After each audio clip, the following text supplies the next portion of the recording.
All right, we are headed into our third of 7 professional portfolio components, the professional development plan.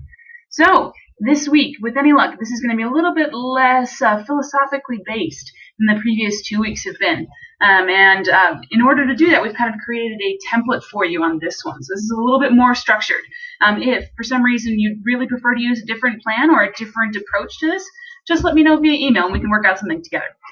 But this is adapted from 2 spots, one of which is the state of New Jersey and the Indiana Department of Education. Both of them created this really neat template that I feel is really a great way to look at goal setting in a very in-depth way, but being clear and succinct. So, inherent in this template is 4 different components that you're going to put together.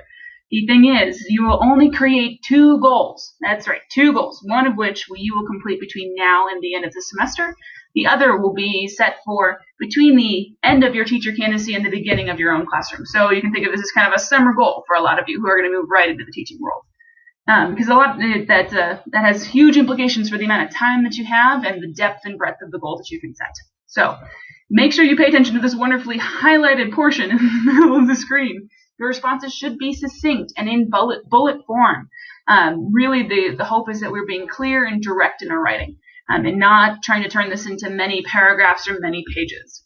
So what that's going to encourage you to do is to think a lot and write a little. You may end up having to write this a couple of times, but just to show you what we're dealing with, the great part about this template is that this gives you clear and distinct examples of where you're headed.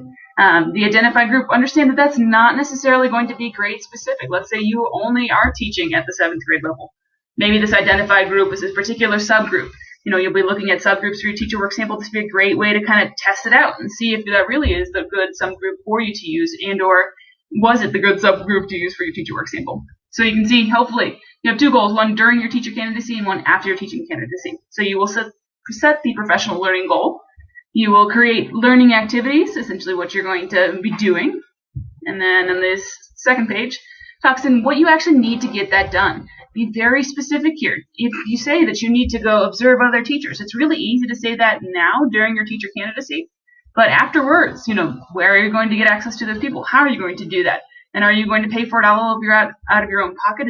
Are you donating your time, or are you going to find ways to offset that cost?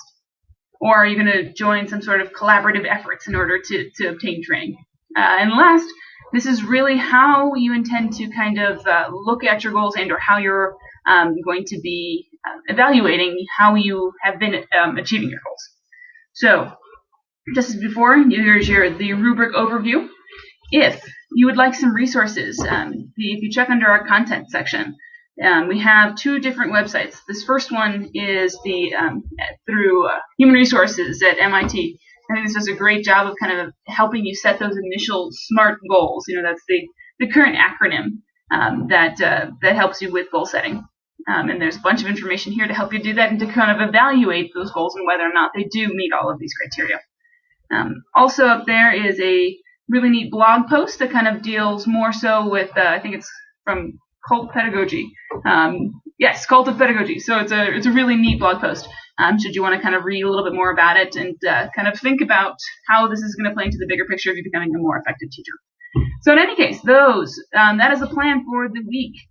Again, just as before, you will not be creating discussion posts, but should you need to ask any questions or anything along those lines, 1, you can definitely email me, and 2, you can post to that general course questions page, and we can get your questions answered as soon as possible. So in any case, have a great week, guys, and we'll talk soon.